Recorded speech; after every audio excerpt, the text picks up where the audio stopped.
नमस्ते, मैं वर्षा हूँ और आज मैंने एक बड़ा ख़ास टॉपिक चूज़ किया है आप लोगों से बात करने के लिए। और वो टॉपिक है डिप्रेशन, अवसाद या तनाव। ये बहुत आम बात है, हम जैसे लोग बहुत जल्दी तनाव में आ जाते हैं और उसके बहुत सारे कारण हो सकते हैं। कई बार हमारी इच्छाएं नहीं पूरी होती, कई बार हमें लगता है कि हमने चाहा कुछ और मिला कुछ, है ना? और हमने मतलब मान लीजिए एक प्लान बनाया, हमें कहीं जाना था और ऐन वक्त पर कुछ ऐसा हो जाता है कि हम ना तो वहाँ जा पाए और फिर कभी जा भी नहीं पाते उस जगह पे, और हमारे मन में एक मलाल रह जाता है कि अरे यार, इतने दिन से सोचा था, इतने सालों से सोचा था, इतने सारे पैसे जमा किए थे, हम नहीं जा पाए। कई बार शादियाँ टूट जाती हैं, रिश्ते टूट जाते हैं, भाई बहन का रिश्ता हो, माँ बाप या बच्चों के साथ जो रिश्ता हो, या शायद पति पत्नी का रिश्ता हो। और जब भी कोई रिश्ता टूटता है बहुत तकलीफ़ होती है और वो एक बहुत बड़ा कारण बन जाता है तनाव का। और ये बहुत ही लाज़मी बात है कि हम तुरंत डिप्रेशन स्टेट में चले जाते हैं, राइट? तो आज मैं कोशिश करूँगी कि आप तक अपने दिल की बात पहुँचाऊँ कि जैसे मैं लड़ पाती हूँ अपने डिप्रेशन से। हाँ जी, मुझे भी बहुत तनाव रहता है बहुत सारी बातों का, और ये बहुत आम बात है आजकल। ऐसा कोई शख्स नहीं होगा इस धरती पर जिसे तनाव ना हो किसी बात का, ये हो ही नहीं सकता। अगर ये ज़िंदगी मिली है तो तनाव के कारण भी इंसान ढूंढ ही लेता है कहीं ना कहीं से। ठीक है, तो सबसे पहले मैं शुरू करूँगी, मेरा जो एक फ़र्स्ट पॉइंट मैंने लिखा है आप लोगों के लिए, कि हम क्या कर सकते हैं इस तनाव से अपने आप को उभारने के लिए, अपने आप को बिल्कुल खींच कर निकालने के लिए। तो मैंने जो पहला एक तरीका लिखा है वो है, तब तक रोइए जब तक कि आंसू सूख ना जाएं। मैं समझती हूँ कि ये कहना बहुत आसान है, लेकिन यकीन मानिए ये मैं कर चुकी हूँ और सालों मैंने किया है। जब भी किसी बात की तकलीफ़ होती है, आपको समझ ही नहीं आ रहा है कि आप किससे बात करें, क्या बात करें, कब तक बात करें, कोई है ही नहीं जो आपकी बात समझे या सुने, है ना? तो कई बार लगता है बिना वजह रोना आ जाता है। कोई बात नहीं, रोना आपकी कमज़ोरी नहीं है। मुझे लगता है रोना एक तरह का एक्सप्रेशन होता है, मतलब हम अपने आप को एक्सप्रेस करते हैं, अपने आप को मतलब मैं ऐसा सोचती हूँ कि अ, जब हम किसी से बात नहीं कर पाते तो रोना, हंसना ये एक तरीका बन जाता है अपनी बात कहने का, अपनी इच्छाएं प्रकट करने का, और इसमें कुछ गलत नहीं है। इसलिए रोइए, जी भर कर रोइए। जब भी आपको लगता है मन भारी हो रहा है, सर में दर्द है, हाथ पैर कांप रहे हैं, आपको नहीं समझ में आ रहा है क्या करना चाहिए, तो रोइए। थोड़ी देर रोने के बाद जब थोड़ा सा सुकून मिले तब आराम से बैठिए, थोड़ी सी लंबी सांसें लीजिए और एक गिलास पानी पीजिए, धीरे धीरे, एकदम गटगट गटगट नहीं धीरे धीरे। ठीक है, अब दूसरा पॉइंट, आपको अपने डर खत्म करने पड़ेंगे, अपने डर से लड़ना पड़ेगा, क्योंकि डिप्रेशन का मेजर रीज़न एक होता है डर और दूसरा होता है हमें कंट्रोल करने की आदत है चीज़ों को ना। जैसे हम नियंत्रण अपना बना कर रखना चाहते हैं और हमारे हिसाब से अगर वो चीज़ नहीं होती तो हम या तो गुस्सा हो जाते हैं या फिर हम तनाव में आ जाते हैं।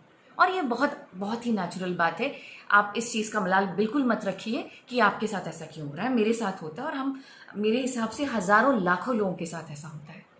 ठीक है, तो इस चीज़ के लिए प्लीज़ अपने आप को आप दोषी मत मानिए। कोई बात नहीं, अगर आपके हिसाब से चीज़ नहीं हो रही है तो छोड़ दीजिए उसे, भगवान को समर्पित कर दीजिए। कहते हैं ना, जब संपूर्ण समर्पण होगा आपके हृदय का, तभी भगवान प्रकट होते हैं, तभी हमारा साक्षात्कार होता है। तो जब आप समर्पण करेंगे, सर्वस्व समर्पण कहते हैं ना, जैसे कंप्लीट सरेंडर जिसे हम कहते हैं इंग्लिश में, तो जब आप अपने आप को पूरा समर्पित कर देंगे भगवान के सामने कि हे ईश्वर, आज मैंने चल ये भी दिया आपको, अब तो ये सब तेरे हवाले, अब आप ही देखना क्या अच्छा और क्या बुरा। जब आपको ये फीलिंग आ जाती है तो मान के चलिए आपने आधी लड़ाई तो यूं ही जीत ली।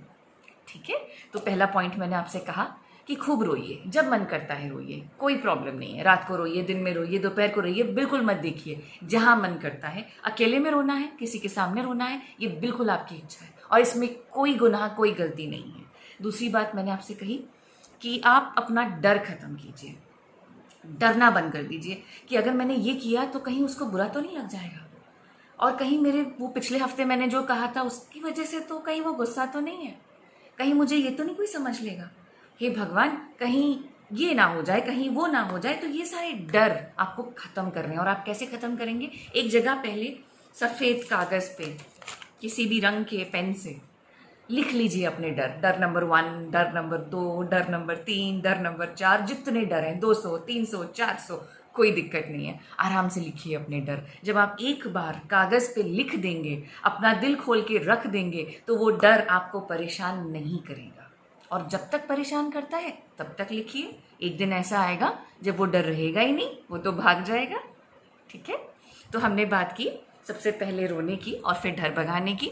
और फिर मैंने आपसे कहा कि जब आपका रोना ख़त्म हो जाए, जब आपको थकान हो, जब आप थक जाएं, लिटरली आपको लगे कि अब बहुत हो गया भाई, तब आप पानी पी लीजिए और चलना शुरू कीजिए धीरे धीरे। नंगे पैर चला कीजिए। उससे जब आप रेगुलरली चलेंगे ना, जैसे एक आप रोज़मर्रा ज़िंदगी में चलना शुरू करेंगे नंगे पैर ज़मीन पर, मतलब चाहे ज़मीन पे, चाहे रेत पे, चाहे मिट्टी में, तो उसका आनंद दूसरा ही होता है। सच में कभी करके देखिएगा। अच्छा, तीसरी बात मैंने आपको बताई कि आपको अपना नियंत्रण हटाना पड़ेगा, कंट्रोल नहीं करना है किसी चीज़ को। फिर मैंने आपको समर्पण करने की बात बताई। अगला पॉइंट है कि आप जिस चीज़ से आपको दुख हो रहा है ना, उस चीज़ को बार बार रिपीट मत कीजिए। मतलब जैसे आप मेरे पास आए, आपने मुझे बताया, फिर शायद आप मेरी बहन के पास गए, आपने उन्हें बताया, फिर शायद आप मेरे टीचर के पास गए, आपने उन्हें बताया। नहीं, अगर आप एक ही चीज़ को बार बार बोलेंगे तो वो एनर्जीज होती हैं। देखिए, हर चीज़ में एक एनर्जी होती है, ऊर्जा, राइट? तो आप जितनी बार, मान लीजिए आपने सकारात्मक बात की, पॉजिटिव थॉट्स, या नकारात्मक बात की, नेगेटिव थॉट्स, तो जितनी आप सकारात्मक विचार रखेंगे आपके साथ पॉजिटिव होगा। अगर आप बार बार नेगेटिव बोलेंगे तो वही नकारात्मक विचार आपके पास आएंगे। यही खेल है इस सृष्टि में, यही गेम है जो आपको समझना है कि हम जैसा सोचते हैं, हम जैसा करते हैं, वही हमारे साथ होता है। तभी तो कहते हैं ना कि ये दुनिया गोल है। ठीक है? तो अगले पॉइंट पे चलते हैं। मैंने 2-3 तरीके निकाले हैं। मैं एक को कहती हूँ पेपर बर्निंग मेथड, दूसरे को ज़मीन में दबाना, चलो मिट्टी डालो, जैसे हम कहते हैं ना। तो अगर कोई चीज़ आपको परेशान कर रही है, आपके तनाव का कारण है, आपके गुस्से का कारण है, आपके दुख का कारण है, परेशानी का कारण है, उसे आप एक कागज़ पे लिख लीजिए। एक बार लाल रंग से, एक बार हरे रंग से, जो रंग आपको पसंद आता है कागज़ पर लिख लीजिए और उसे फाड़ कर जला दीजिए, या सिर्फ ऐसे साबुत जला दीजिए, कोई दिक्कत नहीं है, जलाना है बस। मतलब आपको बेसिकली जब आप जला देते हैं किसी चीज़ को, तो आपने मतलब इस ब्रह्मांड में एक मैं बोलूँगी कि एक विचार आपने भेजा है पूरे ब्रह्मांड में कि भैया ये मैंने अब जला दी चीज़, अपने ज़िंदगी से हटा दी मैंने। बेसिकली आप ये कह रहे हैं पूरे यूनिवर्स में। और ये अपने आप में एक बहुत ही शक्तिशाली थॉट है, बहुत ही शक्तिशाली विचार है ये, जो आपको करना है। तो एक तो तरीका हो गया पेपर जलाने का, आपने अपनी वो चीज़ें ही जला दी जिसने आपको परेशान किया। दूसरा कौन सा तरीका है? मिट्टी डालो। मतलब आपने पेपर पे लिखा, उसके छोटे छोटे टुकड़े किए कि कोई समझ भी ना पाए, और उसे मिट्टी में दबा दिया। ठीक है? अपने कोड वर्ड रखिएगा। मान लीजिए अगर आपने अपनी सास के बारे में बुराई करनी है, पति के बारे में करनी है, बहन के बारे में, भाई के बारे में, दोस्त के बारे में, तो उनका नाम ना लिखिए। पकड़े गए तो बड़ी पिटाई होगी, राइट? तो फिर आपने क्या करना है? Code word. यानी मान लीजिए आप सास को गाजर लिख दीजिए, पति को मूली ठीक है? और अगर भाई के बारे में कंप्लेन करना है, या आपको कोई परेशानी है जिस वजह से आप परेशान हो रहे हैं, या कोई ऐसी चीज़ है जो आपको दुख दे रही है, तो आप भाई की वजह से या बहन की वजह से, तो आप ऐसा कोई भी नाम, सब्जी या फल या ऐसा कुछ भी, या शायद रंग रख लीजिए, राइट? जैसे आपने अपनी बहन का नाम नारंगी रख लिया कोड में। मतलब जब आप वो जो पेपर आपको फाड़ के मिट्टी में दबाना है, इसके लिए कह रही हूँ मैं। ठीक है? तो 2 मेथड मैंने आपको बताए, 2 तरीके। एक, पेपर जला दीजिए वो चीज़ लिखकर, या फिर पेपर को छोटे छोटे टुकड़े करके मिट्टी में दबा दीजिए। ठीक है? और ये चीज़ें आप तब तक करते रहिए जब तक कि वो बात आपको परेशान करना बंद नहीं करती। अगला पॉइंट, ऐसी कोई भी चीज़ कीजिए जहाँ एक्टिविटी हो, मतलब शरीर में हरकत हो। यानी आपको डांस करना, नाचना अच्छा लगता है तो प्लीज़ जी भर करना चाहिए, झूम करना चाहिए। हाथ पैर, मतलब कहते हैं ना जैसे पैर एकदम थिरकने लगे जब गाना बजता है, तो वैसा कीजिए। अपना जो भी आपका फेवरेट गाना है, कोई भी ऐसा गाना है, मान लीजिए इंस्ट्रूमेंटल है या हिंदी गाना है, अंग्रेज़ी गाना है, किसी और भाषा में गाना है, उसे सुनिए और नाचिए। मैं तो कहती हूँ हाथ पैर गर्दन जो मर्जी है, आपको जैसा ठीक लगता है वैसा हिलाइए। जब हरकत होगी शरीर में तो मन ऑटोमेटिकली उस हरकत की तरफ चला जाएगा, उस एक्टिविटी में चला जाएगा, तो आपके दिमाग को थोड़ा सा एक रेस्टिंग मोमेंट मिलता है, उसको थोड़ा सा आराम करने का मौका मिलता है और वो ज़्यादा नहीं सोचता। ठीक है, तो हम थोड़ी देर के लिए बुद्धू बना देंगे दिमाग को। तो हम क्या करेंगे, हमारे शरीर में हरकत हो वैसी कोई चीज़ करेंगे। डांस, नाचना, गाने से ज़्यादा हरकत नहीं होती, पर फिर भी आप गाना ट्राई कर सकते हैं अगर आपको उससे सुकून मिले तो। ऐसी कोई भी चीज़ कीजिए जिससे आपको सुकून मिले। कुछ लोगों को कविता लिखने का शौक़ है, आप लिखना भी शुरू कर सकते हैं। कहते हैं जब दिल टूटता है तो वाह क्या फूट फूट कर कविताएं निकलती हैं और क्या मज़ेदार कहानियाँ बनती हैं। तो आप अपने उसी गुण को, अपने उसी टैलेंट को उभारिए, लिखिए, जो मन करता है लिखिए। गाना लिखना है गाना लिखिए, कहानी लिखनी है कहानी लिखिए।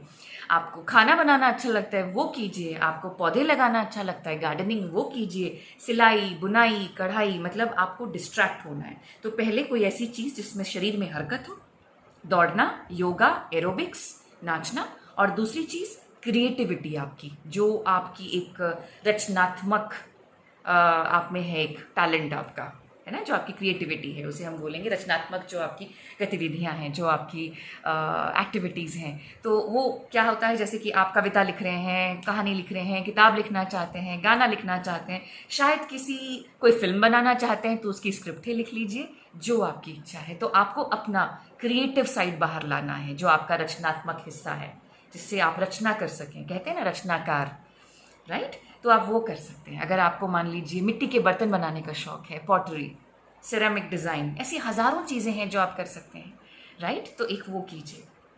अगला पॉइंट है, आपको नेगेटिव लोगों को और नेगेटिविटी को, नकारात्मक लोगों को और नकारात्मक विचारधारा को अवॉइड करना है, बिल्कुल ही। ऐसे लोगों से बात बिल्कुल मत कीजिए जिनसे बात करने से आपको दुख हो, शांति ना मिले, सुकून ना मिले, है ना। और आपको पता होता है, आपके मन को पता होता है कि कौन सा इंसान आपसे वाकई में प्यार करता है, आपका अच्छा सा चाहता है, वाकई में वो चाहता है कि आप खुश रहें और आप बहुत आगे बढ़ें, और कौन सा ऐसा इंसान है जो आपको देखकर बहुत जलता है, शायद वो चाहता ही नहीं कि आप खुश रहें। कि आपको हमेशा से पता होता है। कई बार हम अपने दिल की सुनते हैं और कई बार नहीं सुनते, तो इस बार दिल की सुनिए। जब आपका दिल कहता है कि भाई इस बंदे से बात नहीं करनी या इस लड़की से बात नहीं करनी, तो ना कीजिए, ठीक है। तो नेगेटिव थॉट्स यानी नकारात्मक विचार और नकारात्मक लोगों को आपको अवॉइड करना है अपने अच्छे के लिए, ठीक है। अगला पॉइंट है ग्राउंडिंग। देखिए, ग्राउंडिंग पे मैंने एक इंग्लिश में वीडियो बनाई है, आप प्लीज़ उसे देखिएगा, इसी चैनल पर है। अगर आपको नहीं समझ में आता है तो प्लीज़ बिना किसी हिचकिचाहट के मुझे मेल कर दीजिए। आप मुझसे चैट भी कर सकते हैं और पूछ लीजिएगा अगर आपको नहीं समझ में आता है ग्राउंडिंग के बारे में। बट ग्राउंडिंग बहुत ज़रूरी है। ग्राउंड से ग्राउंडिंग यानी धरती माँ से जो हमारा एक कनेक्शन है, उसे हम अंग्रेज़ी में ग्राउंडिंग कहते हैं, ठीक है। तो अब देखिए, उसका एक बहुत छोटा सा तरीका है कि आप आंख बंद कर कर ऐसा सोचें कि मतलब एक रोशनी आ रही है ऊपर से, एक प्रकाश, एक रोशनी, सफ़ेद रोशनी, और वो ऐसे भगवान के ऊपर से, मतलब आसमान से आकर आपके ऊपर यहाँ ऐसे सर के अंदर घुसती है, बॉडी से घुसकर पैरों के रास्ते नीचे निकल जाती है, धरती में समा जाती है, ठीक है। फिर अगला विचार आप क्या देंगे कि आपके पैरों से, पैरों के नीचे से कुछ जड़ें आ रही हैं, जड़ें निकलकर मिट्टी में बहुत गहराई तक चली जा रही हैं, ठीक है। अब देखिए, जो रोशनी आपके शरीर के रास्ते धरती में समा गई थी, उसी रोशनी को अब आप ऐसा सोचिए कि वो रोशनी उन जड़ों के सहारे धरती के अंदर घुसती चली जा रही है। बस इसी को आपको 2 मिनट तक सोचना है, इस पूरे प्रोसेस को। इसी को ग्राउंडिंग कहते हैं और इसे आपको बहुत आराम मिलेगा। इसे आप दिन में 2 बार कीजिएगा, ठीक है। और अगला प्रोसेस है कॉर्ड्स रिमूविंग का। देखिए, अक्सर आपने फिल्मों में सुना होगा, लोग कहते हैं कि मेरे दिल के तार तुमसे जुड़े हैं, राइट। तो एक्चुअली दिल क्या, हमारे शरीर के तार बहुत लोगों से जुड़े होते हैं।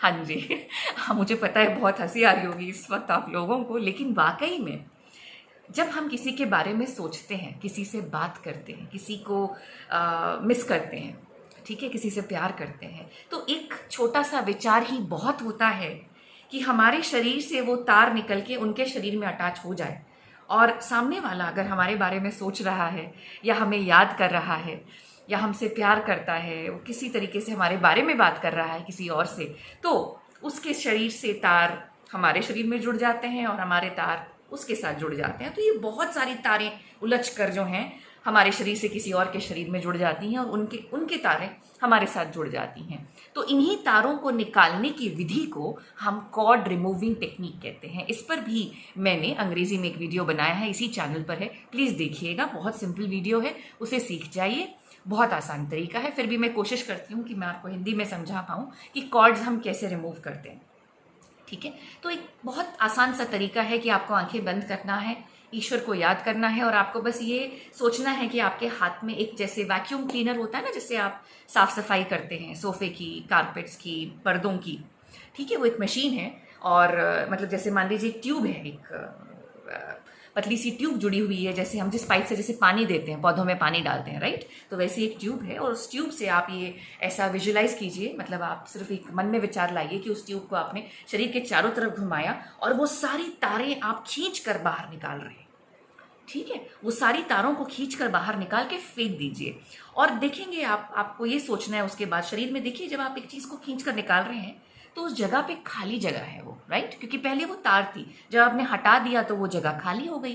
तो आपको उसी जगह पे, मैं ये सारी बातें आपने आंख बंद कर करनी है। ठीक है, तो अगला जो एक स्टेप होगा, आप आंखें बंद कर ये सोचेंगे कि उन जगहों पर सफ़ेद रोशनी आपने भगवान से लाकर वहाँ पे डाल दी है। ठीक है, मतलब ऊपर से लाकर वो रोशनी आपकी पूरी बॉडी को नहला दे रही है, आपने ये सोचना है।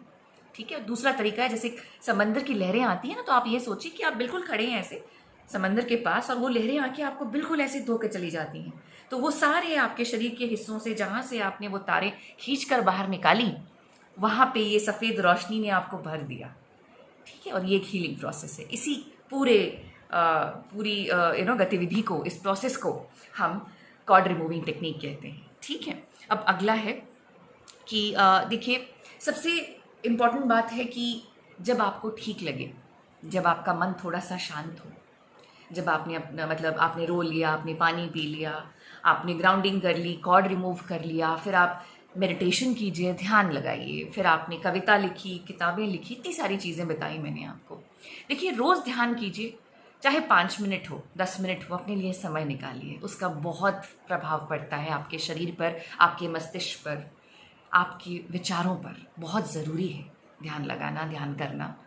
जो भी आपकी पूजा की विधि हो, कोई प्रॉब्लम नहीं है, आपको जो ठीक लगता है सच्चे मन से बस आंख बंद कर 10 मिनट अपने लिए निकालिए, चाहे सुबह, चाहे दोपहर, चाहे शाम। और लास्ट एक बहुत ही महत्वपूर्ण चीज़ है कि आपको जब लगे कि अब कुछ काम नहीं आ रहा है, मैं बहुत कोशिश कर रही हूँ और कर रहा हूँ और मैं इस डिप्रेशन से बाहर नहीं आ पा रहा या नहीं आ पा रही, क्योंकि अभी मेरा ब्रेकअप हुआ है या अभी शादी टूटी है या अभी किसी की डेथ हुई है, तो बस एक रामबाण इलाज है और वो ब्रह्मास्त्र क्या है, किसी हीलर को कांटेक्ट करना। आप मुझे कांटेक्ट कर सकते हैं अगर आपको ऐसा लगता है कि मैं आपकी मदद कर सकती हूँ। और भी बहुत सारे हीलर्स हैं दुनिया भर में, हर देश में। आपको जिस हीलर की एनर्जीज अच्छी लगती हैं, उनके वीडियोस देखिए, उनसे कनेक्शन बनाइए, उनके साथ ईमेल पे बात कीजिए, चैट पे बात कीजिए। जब आपको भरोसा हो जाए कि वो हीलर आपकी मदद कर सकता है, आपको हील कर सकता है, आपको सुकून पहुंचा सकता है, आपके दुख दूर कर सकता है, आपका सही मार्गदर्शन कर सकता है, उसी से प्राइवेट सेशन बुक कीजिए। ठीक है, और वो आपकी ज़रूर मदद करेगा। मैं आशा करती हूँ कि इस वीडियो के ज़रिए मैंने कहीं ना कहीं आपको थोड़ी सी देर के लिए थोड़ा सा सुकून तो ज़रूर दिया होगा। आशा करती हूँ कि अगर आपको कभी भी कोई तकलीफ़ होगी, चाहे वो टैरो कार्ड रीडिंग में हो या हीलिंग में हो या आपके अपने आध्यात्मिक जीवन में हो, स्पिरिचुअलिटी में हो, तो आप बेझिझक मुझे मेल कर सकते हैं या मुझे मैसेज भेज सकते हैं मेरे फेसबुक प्रोफाइल पे, इंस्टाग्राम पे, यहाँ यूट्यूब चैनल पे। ये सारे डिस्क्रिप्शंस में, मतलब ये जो कॉन्टैक्ट डिटेल्स हैं मैं डिस्क्रिप्शन बॉक्स में लिख दूँगी। फिर भी मैं एक बार कह देती हूँ, मेरा ईमेल एड्रेस compassionatelovehealing@gmail.com है। फेसबुक पे मेरे 2 पेज हैं, एक है एंजल इंट्यूटिव वर्षा दूसरा है age is just a number. मेरा पर्सनल प्रोफाइल है वर्षा टेलॉस, जहाँ पे आप मुझसे चैट कर सकते हैं, कुछ भी पूछ सकते हैं। काउंसलिंग के लिए मैं कोई फीस नहीं लेती, आप मुझसे दिन भर बात कर सकते हैं चैटिंग के ज़रिए और डिप्रेशन यूं भाग जाएगा, ये पक्का वादा है मेरा। एक बार भरोसा करके तो देखिए। इंस्टाग्राम पे मेरा अकाउंट है angel_intuitive_वर्षा और यूट्यूब पे ये मेरा चैनल है जिसे हम कंपैशनेट लव हीलिंग के नाम से जानते हैं। बस यही चाहती हूँ कि आप जहाँ रहें खुश रहें, सुकून से रहें और भगवान करे आपकी सारी इच्छाएं पूरी हो। Thank you so much. बहुत सारा प्यार मैं आपको भेज रही हूँ और हमेशा याद रखिए कि एक इंसान इस धरती पर अब भी है, यहाँ इस शरीर में, जो आपकी मदद करना चाहेगा हर रूप में। Thank you so much. नमस्ते।